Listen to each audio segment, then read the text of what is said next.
સમાચાર પર હવે નજર કરીએ તો ગૃહમંત્રી અમિત શાહે ઉમેદવારી નોંધાવી દીધી છે. વિજય મુહૂર્તમાં ગાંધીનગર લોકસભા બેઠક પરથી ઉમેદવારી ફોર્મ ભર્યું છે.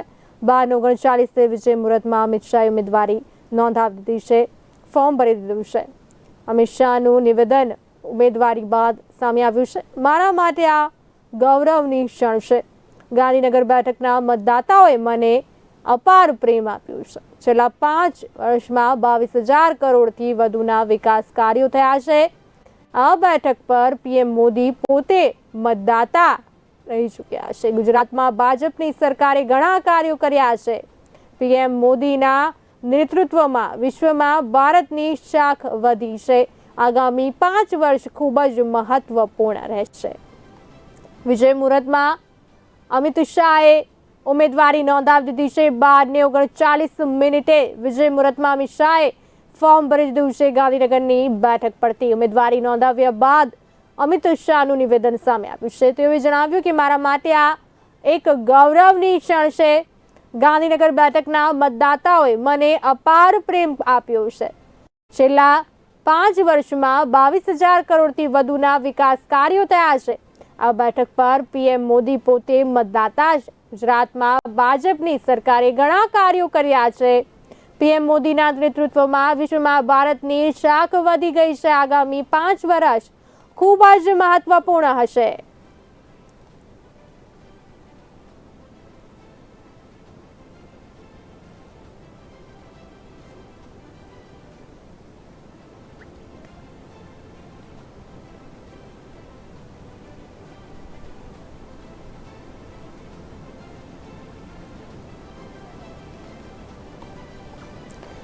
તો આ સાથે વધુ માહિતી આપવા માટે અમારા સંવાદદાતા વિરેન મહેતા જોડાઈ ચૂક્યા છે લાઈન પર. વિરેનજી, ગાંધીનગર બેઠક પરથી હવે અમિત શાહ દ્વારા પોતાની ઉમેદવારી નોંધાવી દેવામાં આવી છે. વિજય મુહૂર્તમાં શું કહેશો? જી ચોક્કસ છે. રાજ્યના દેશના ગૃહમંત્રી અને સહકારીના મંત્રી અમિત શાહ આજે ઉમેદવારી નોંધાવવા માટે અહીંયા ગાંધીનગર કલેક્ટર કચેરીએ પહોંચ્યા હતા. 12:39 જે વિજય મુહૂર્ત હતું તેમાં તેમણે પોતાની ઉમેદવારી નોંધાવી છે. ઉમેદવારી નોંધાવ્યા બાદ જે મીડિયાને સ્પીચ આપતા તેમણે જણાવ્યું હતું કે આજે ગુજરાતના મુખ્યમંત્રી ભૂપેન્દ્રભાઈ તેમની સાથે છે. તેમની સાથે બીજા 2 ઇન્ચાર્જ છે. તેમણે પણ મારી જોડે ફોર્મ ભરવા મદદ કરી છે. મારા માટે ગૌરવની વાત એ છે કે આ સીટ પર અટલ બિહારી વાજપેયી અને મોદી બંને લડેલા છે. અને ત્યાં પીએમ વોટ આપે છે. એ સીટ પરથી મને લડવાનો મોકો મળ્યો છે, એટલે મારા માટે બહુ ગૌરવની વાત છે. એટલે આ સીટ સાથે હું છેલ્લા 30 વર્ષથી સંકળાયેલો છું એવું પણ તેમણે જણાવ્યું હતું. અને માત્ર 5 વર્ષમાં 22 કરોડથી વધુના કામ ગાંધીનગર લોકસભા ક્ષેત્ર માટે કર્યા છે. અને જ્યારે આ ચુનાવમાં આપકી બાર 400 પાર એવો નારો આપવામાં આવે છે અને દેશના વિકાસ માટે આગામી 5 વર્ષ ખૂબ જરૂર છે તેમ તમને જણાવ્યું હતું. ને કહી શકાય કે ભાઈ આ લોકસભાની જે સીટ છે ગાંધીનગર લોકસભા સીટ એની પરથી આજે બીજી વાર તેમણે ઉમેદવારી પત્ર ભર્યું છે. અગાઉ પણ તેઓ અહીંથી જીત્યા હતા, પણ આ વખતે સૌથી વધુ લીડ આપવાની તેમની વાત જે કાર્યકરો જે કરે છે તે પ્રમાણે પ્રચાર પણ તેઓ જોરશોરથી કરવામાં આવે છે. ગઈકાલે તેમણે જે રોડ શો કર્યો હતો તેમાં તેમની જે લોકસભાની અંદર આવતી સીટો છે તેમાં કલોલ છે, સાણંદ છે, વેજલપુર છે, ઘાટોડિયા છે, નાનાપુરા છે, આ સીટોને આવરી લીધી છે અને ખૂબ જ મોટો રોડ શો કર્યો હતો. જે વાત કરીએ તો ગાંધીનગરથી ઉમેદવારી બીજી વખત તેઓ નોંધાવી દીધી છે. ત્યારે વાત કરીએ 2019ની ચૂંટણીની, ત્યારે 5.57 લાખના લીડથી તેઓ વિજય થયા હતા. અને આ વખતે 10 લાખથી વધુની લીડથી અમિત શાહને વિજય બનાવવા ભાજપનો ટાર્ગેટ છે આ વખતનો. જી ચોક્કસ છે. ગઈ વખતે તેઓ 5 લાખથી વધુના વોટથી તેઓ લીડ આપી હતી. આ વખતે પણ તેઓ 10 લાખથી વધુનો જે લીડ આપવાની વાત છે તે તેમના કાર્યકરો દ્વારા કરવામાં આવી છે. અને ચોક્કસ આ પ્રમાણે જે પ્રકારે માહોલ છે 400 પારનો જે નારો આપવામાં આવે છે તેના જે વિકાસના કામો છે તેને લઈને તેઓ વિશ્વાસ કરી રહ્યા છે કે આ વખતે પણ વધુ વોટથી તેઓ લીડ આપશે. લગભગ 10 લાખથી વધુની લીડ આપવાની તેમની જે વાત છે તે કદાચ સાબિત થાય તેવું લાગી રહ્યું છે. જી વિરેનજી, સમગ્ર માહિતી આપવા બદલ આપનો આભાર.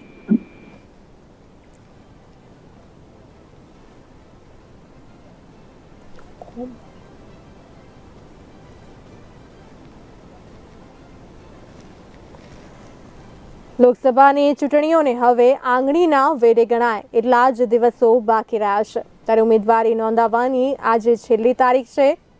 તો ગતરોજ કેટલીક બેઠકો પર ભાજપ કોંગ્રેસના ઉમેદવારોએ ફોર્મ ભર્યા હતા.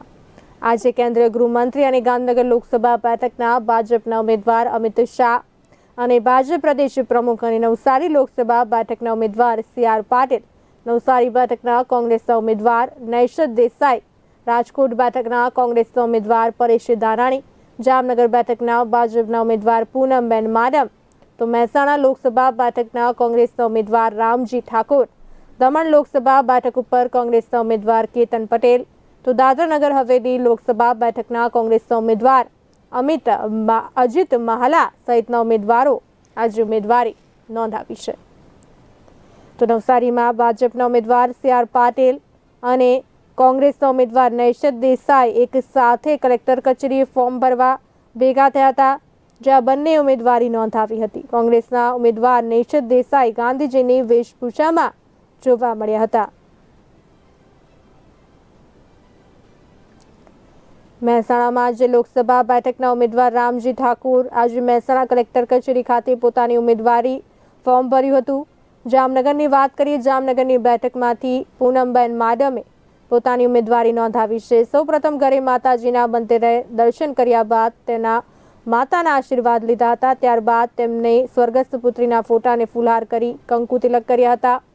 ત્યારબાદ તે ઉમેદવારી ફોર્મ ભરવા માટે ગયા હતા.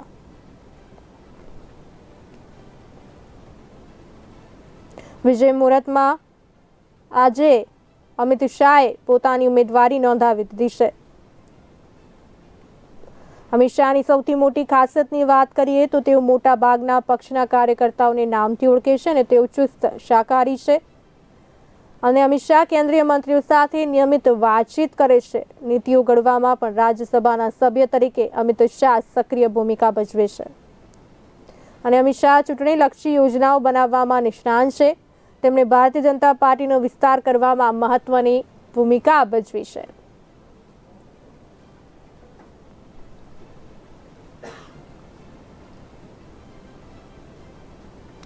બે 2016માં અમિત શાહ સોમનાથ મંદિર ટ્રસ્ટના ટ્રસ્ટી બન્યા હતા. LK અડવાણી અને નરેન્દ્ર મોદી પણ આ મંદિરના ટ્રસ્ટના ટ્રસ્ટી છે. કેન્દ્રીય ગૃહમંત્રી અમિત શાહ વિશે વધુ વાત કરીએ તો અમિત શાહ દેશના ગૃહમંત્રી છે અને ભાજપના રાષ્ટ્રીય અધ્યક્ષ રહી ચૂક્યા છે.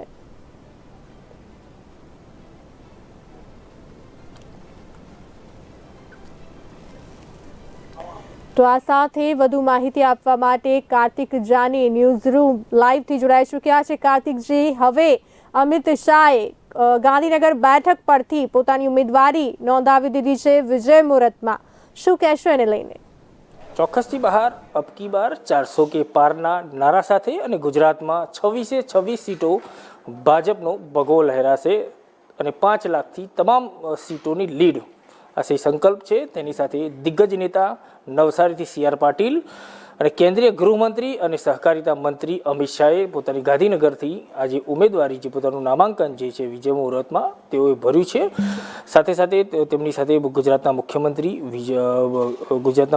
ભૂપેન્દ્ર પટેલ પણ હાજર હતા, શંકર ચૌધરી પણ હાજર હતા. દિગ્ગજ નેતાઓની ઉપસ્થિતિમાં તેઓએ આજે પોતાનું નામાંકન જે છે તે 12:39 વિજય મુહૂર્તમાં પોતાનું નામાંકન જે છે તે ભરી દીધું છે. ખાસ કરીને જો વાત કરવામાં આવે તો આજે તેઓએ નામાંકન ભર્યું છે ત્યારે ગઈકાલે તેઓએ પોતાની જે ગાંધીનગર લોકસભાની જે સીટ હતી તેના 6 જેટલા વિધાનસભાઓ તેને આ સીટમાં કવર થાય છે. તે તમામ જે 6 સીટો ઉપર પોતે ભવ્યથી અતિભવ્ય રોડ શો કર્યો હતો. રોડ શોમાં હજારોની સંખ્યામાં જનમેદની ઉમટી હતી. ત્યારે આજે અમિત શાહે પ્રેસ કોન્ફરન્સ કરી હતી. તેઓએ સ્પષ્ટ જણાવ્યું હતું કે ગાંધીનગરમાં અત્યાર સુધીમાં 22 કરોડના વિકાસના કામોની ભેટ જે છે નરેન્દ્ર મોદી સરકારે આપી છે. સાથે સાથે તેઓએ વાત કરી હતું આ સીટ ઉપર અટલ બિહારી વાજપેયી પણ આ સીટ ઉપર જો ગાંધીનગરની સીટ ઉપર લડી ચૂક્યા છે. સાથે સાથે જો વાત કરવામાં આવે તો અમિત શાહે પણ 2019માં આ સીટ ઉપરથી પોતાની ઉમેદવારી જે છે તે નોંધાવી હતી અને 5 લાખથી વધુની લીડ સાથે આ સીટ ઉપર વિજય બન્યા હતા. સાથે સાથે જો વાત કરવામાં આવે તો ગઈ વખત 2019ની સીટમાં લગભગ 3 થી 4 સીટો એવી હતી કે જે સીટો પર 5 લાખથી વધુની લીડ હતી. એક સીટ નવસારીની સૌથી વધુ એટલે કે CR પાટીલની 7 લાખની આસપાસની લીડ જે છે તે CR પાટીલે લીધી હતી.